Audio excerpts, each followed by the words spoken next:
Hello and welcome to NDTV's special series on budget expectations. I'm Sam Daniel.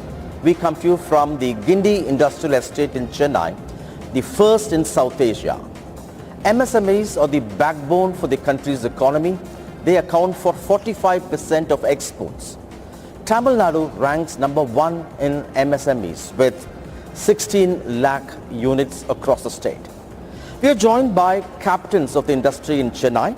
To my extreme right is Mr. Jaya Vijayan Dayalan, who is into casting manufacturing. To my right is Mr. Basha, who is into polyurethane coating. To my extreme left is Mr.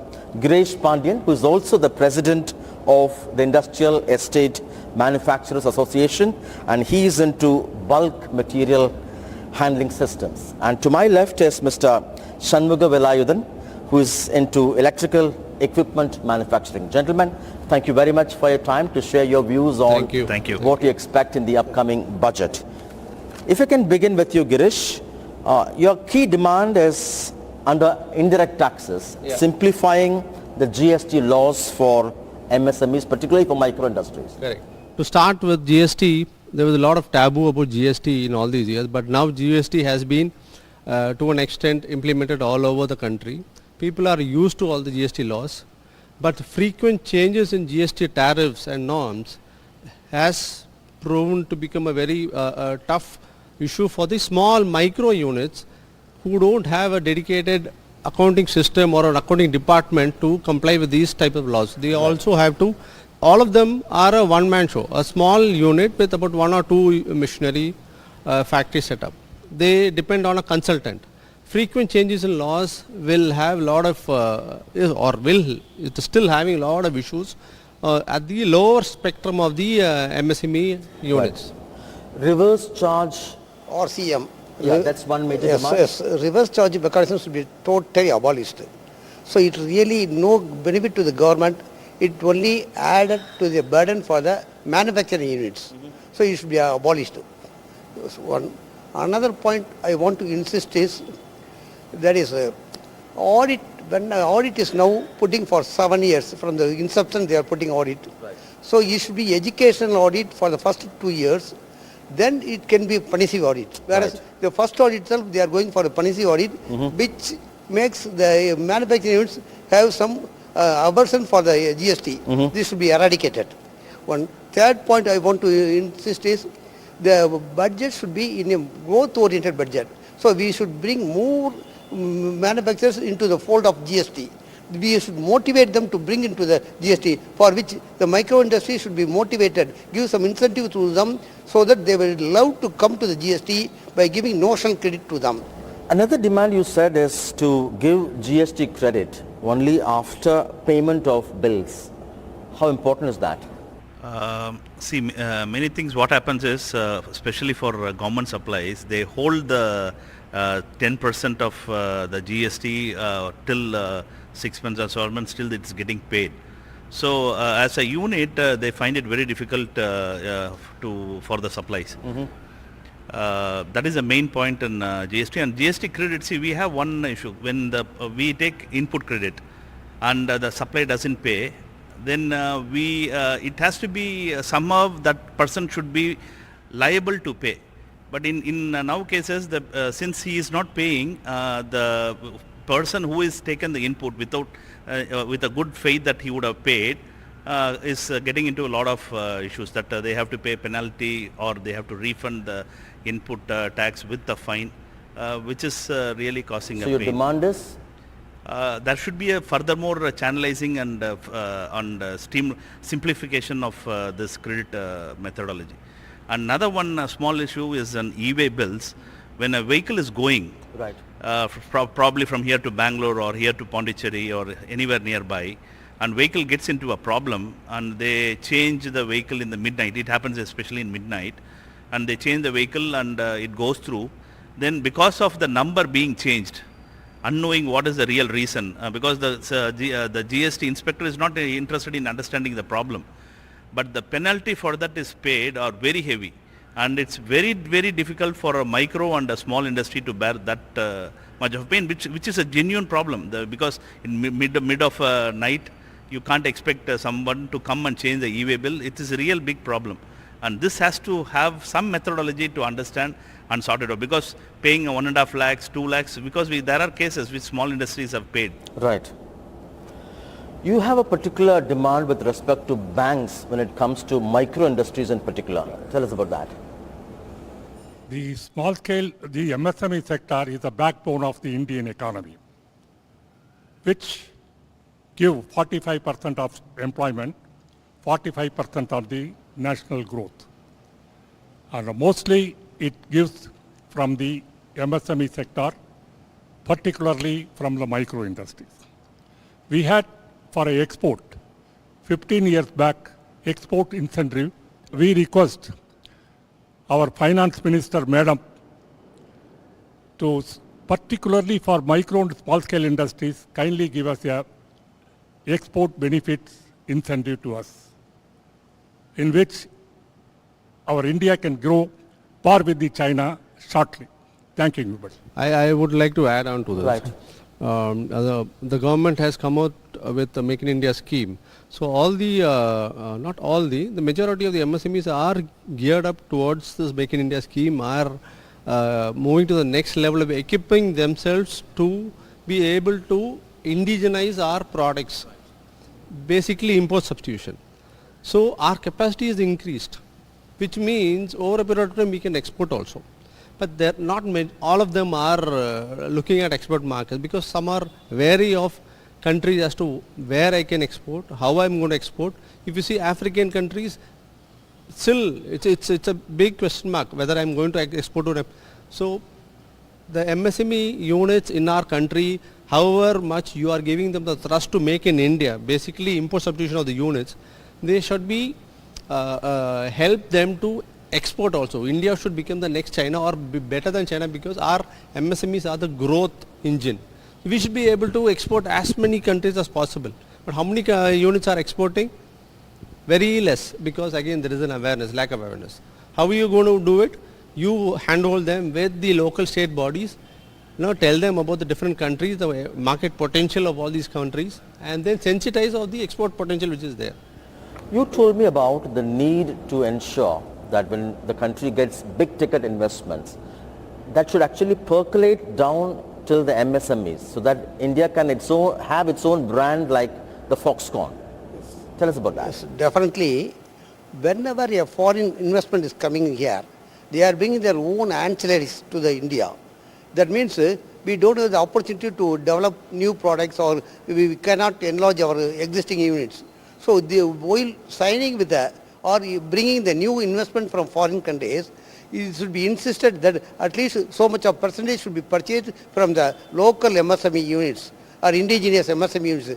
That will bring more employment and develop the nation, so that mere bringing the foreign investment in a big way along with their ancillaries is not a good sign for the country.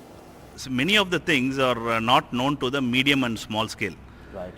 If mobile is being manufactured, it's only the segment which has a knowledge is able to do it. But there are other bigger, smaller sectors who would be interested to get in.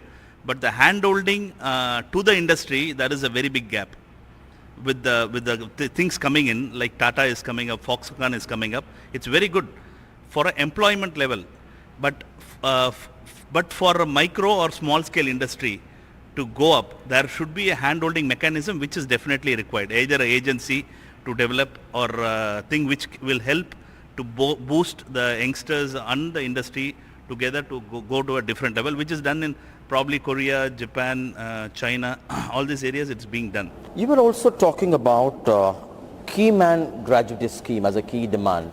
Yes. What's all about? So it is a majority of the MSME sector are running by partnership or proprietor or private limited companies. So when the key man falls in sick or the industry becomes sick, the key man's position will be worse than his own employee.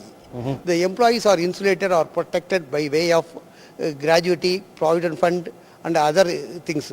Whereas this man will lose everything and will not get he has to go for survival for his own work, for which what I suggest is the the key man should be allowed to invest up to 5 to 10 lakhs whenever making profit, for which in the form of gratuity that can be allowed to withdraw only at the age of 60 or when he dies. So that this will protect the key man and his family whenever a collapse has come. So this will insulate the family of the employer. So when we are having so much of schemes for the employees, no scheme is available for the employer. So when he makes the profit, he is allowed to invest, so that the only thing is they are going to give, this will be allowable expenses as a, so that you will get small income tax exemption. Another demand you had is incentives for ESI and EPF by the employers. How important is that and why? So in fact, ESI scheme is a very good scheme in India. So when the worker meets with an accident or falls in sick, really government ESI scheme helps them by way of not only giving treatment and giving leave salary, everything, and they are also giving for permanent injury. Right. When he lost his eye or finger, he is totally insulated. So likewise, Provident Fund is also a very good scheme. So the employers should be motivated to go for the ESI EPF scheme, for which some incentive should be given to the employers. When they are giving ESI EPF, the total expense will be allowed as a allowable expenses as per the Income Tax Act. So what I am suggesting is it should be 115% or 120%. When the employer pays around 1 lakh rupees as ESI EPF in a year, so he should be allowed to take 1.2 lakhs as a allowable expenses as per the income tax, so that the employer will go for more, will bring more employees into the ESI and EPF. Right.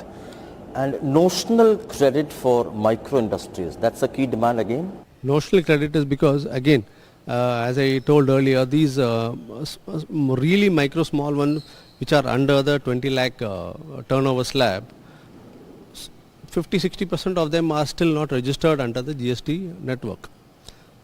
One, again, they'll say that we are in 20 lakh bracket, we don't have to take GST.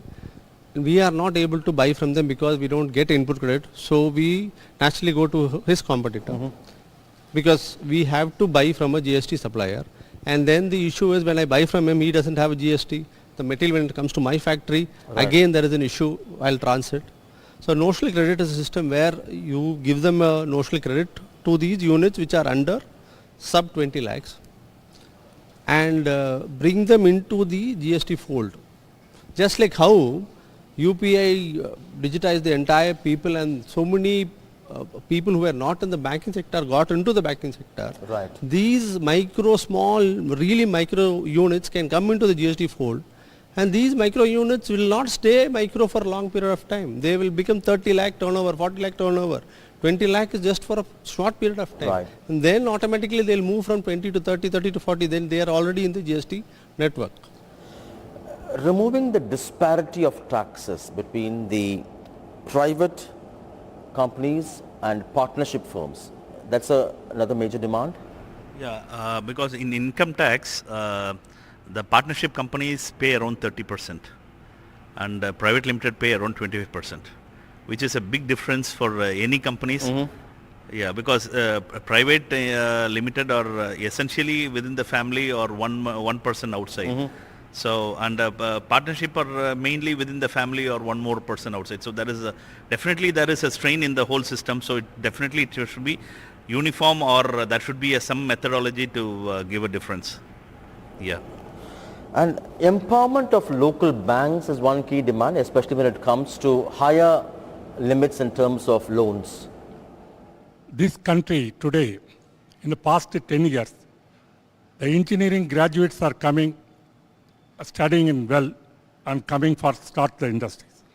Most of the children from the farmers and the labor class people, their children are studying well, diploma and engineering. They don't get a job. They got to come only to start their own.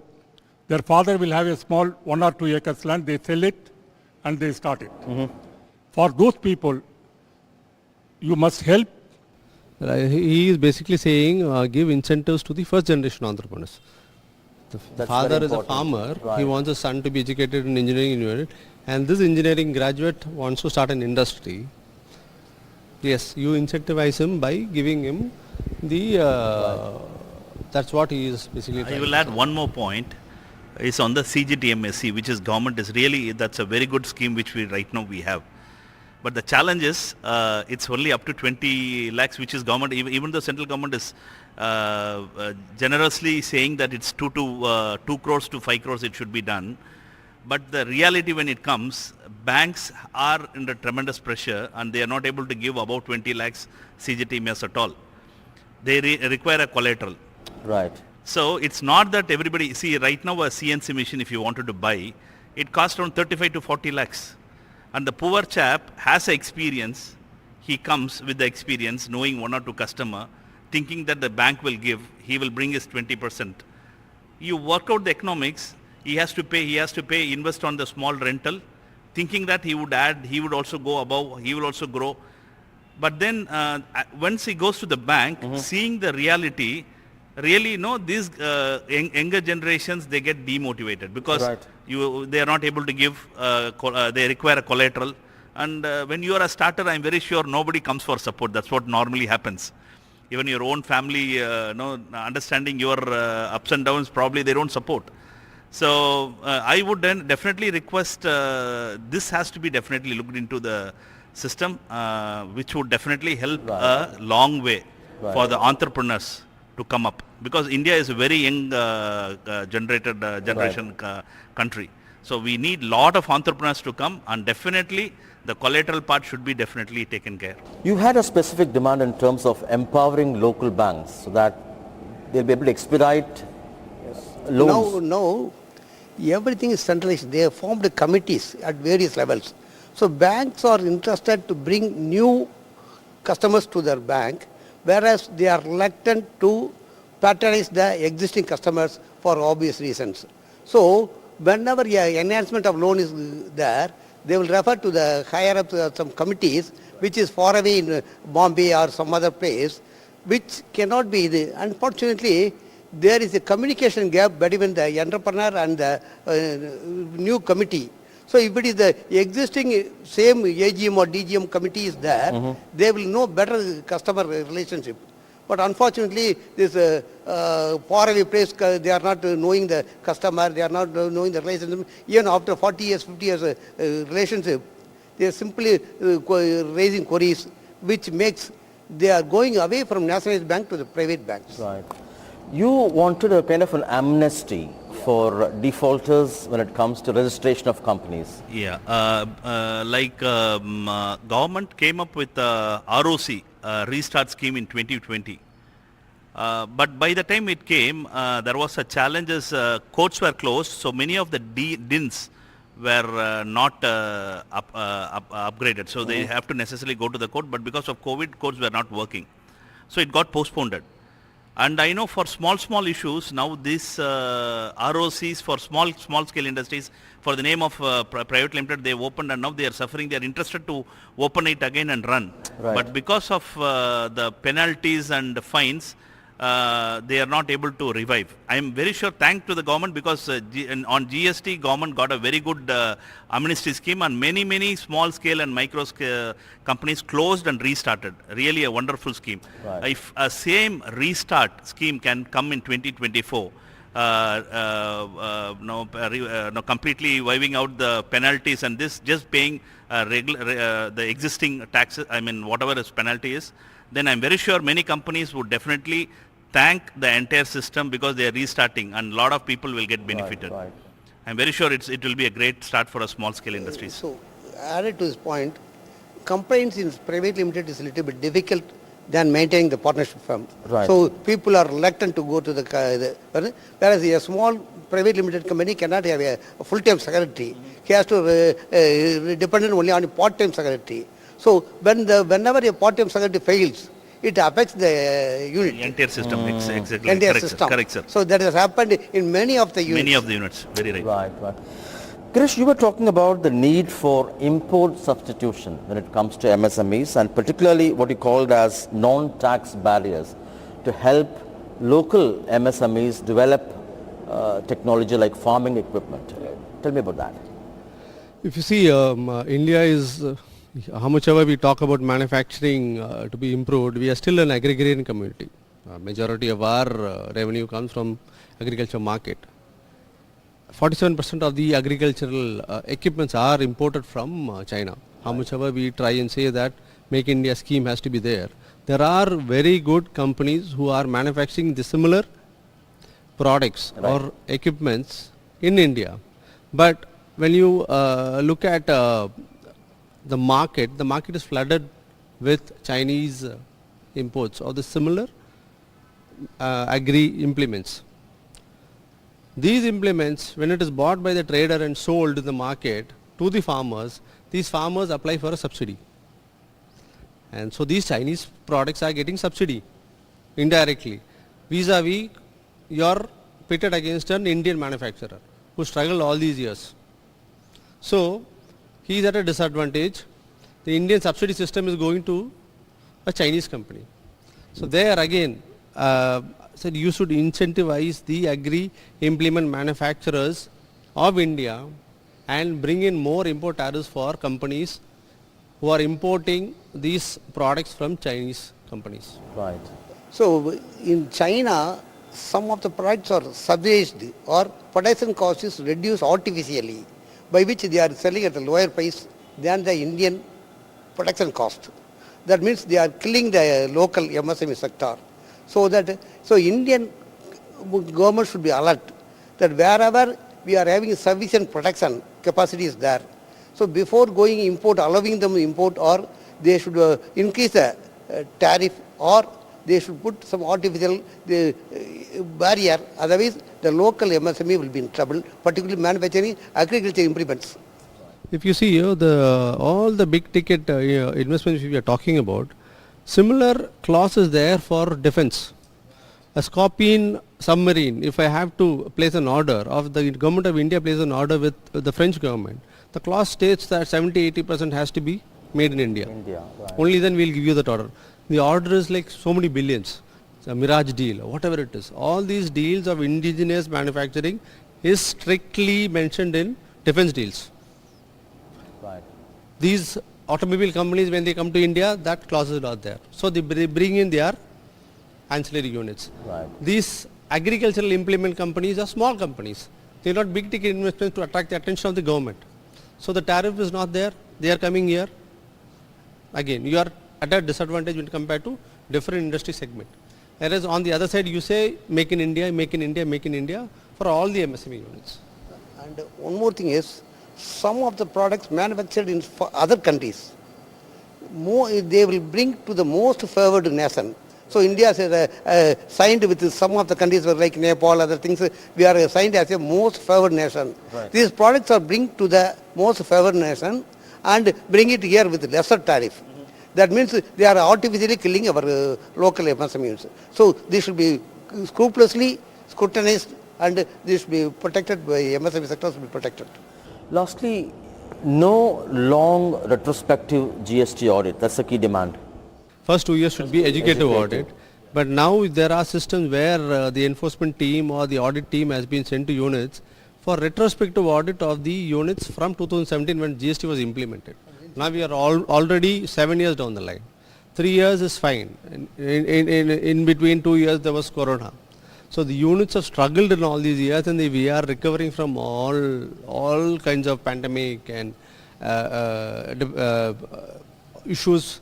Now, because of the central government's initiative, we have come out now. We have come out and we are growing strong. Industry is doing very well. Manufacturing is picked up.